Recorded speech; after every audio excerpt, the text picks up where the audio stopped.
নমস্কার বন্ধুরা, তোমরা সবাই কেমন আছো? আশা করি ভালো আছো। তো শাশুড়ি বৌমার ব্লগে তোমাদের স্বাগত। আর আজকে শোনো, স্কুলে ছিল হাতের কাজ। তো এই যে এটা কাল রাতে বানিয়েছে, এখন নিয়ে যাবে। তো এটা আলাদা করে একটা প্যাকেটে দিয়ে দেবো, কারণ ব্যাগে দিলে নষ্ট হয়ে যাবে। আর ও আজকে হরলিক্স খায়নি, তাই দুটো বিস্কিট নিয়েছে, ওটা খেতে খেতে চলে গেল। তারপর আমি আমার সব কাজ করে এই যে এখানে রান্নাঘরে চলে এসেছি। এই থারকোল পাতাটাকে বাটা করব। এখানে রসুন, কালো জিরে, শুকনো লঙ্কা দিয়ে ভাজা বসিয়েছি। ভেজে ঠান্ডা করে তারপর পেস্ট করব। আর ওদিকে বসাবো আলুর তরকারি, কারণ ওর বাবাকে টিফিন দেব। আর রুটি করব, ওই যে আটাও মেখে নিয়েছি। রুটি করব, ঢেঁড়সের তরকারি, আলুর তরকারি, এগুলোই দিয়ে দেবো আজকে। আর তোমাদেরকে এই গাছটা দেখিয়েছিলাম এর আগে। তো এটা ছিল শিম গাছ, আর দেখো গাছে পুরো শিম ভরে গেছে। তাই কটা তুলে নিয়ে এসেছি আমি, নিকের ভাতের মধ্যে দিয়ে দেব।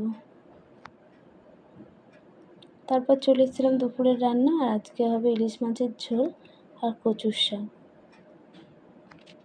এদিকে এই মাছের মাথাটা ভাজা বসিয়েছি, আর এদিকে ঝোলটা হচ্ছে,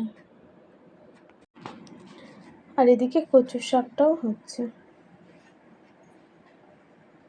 তারপর আমরা চলে এসেছিলাম মেলাতে চারজনে। সেখানে হস্তশিল্পর মেলা হচ্ছে। তো চলো তোমাদেরকে পুরো মেলাটা ঘুরিয়ে দেখায়। আর ওদিকটাতে বাচ্চাদের একটু ফাংশনও হচ্ছে, দাঁড়াও দেখায়।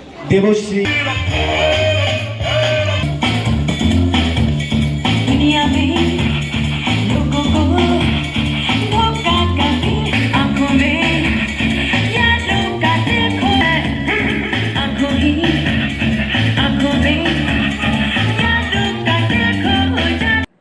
তো এই যে ফাংশন দেখা হলো।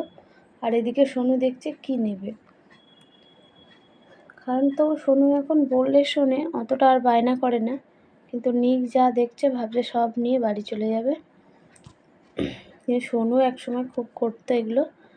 তো এখন তাড়াতাড়ি আমরা এই মেলা থেকে বেরাবো, কারণ নিক যা শুরু করেছে, ওকে নিয়ে বেশিক্ষণ থাকা যাবে না।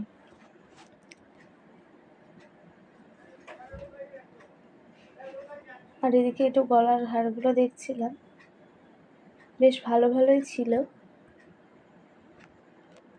তো আজকে ভিডিওটা এখানেই শেষ করছি, দেখা হবে আবার পরের ভিডিওতে।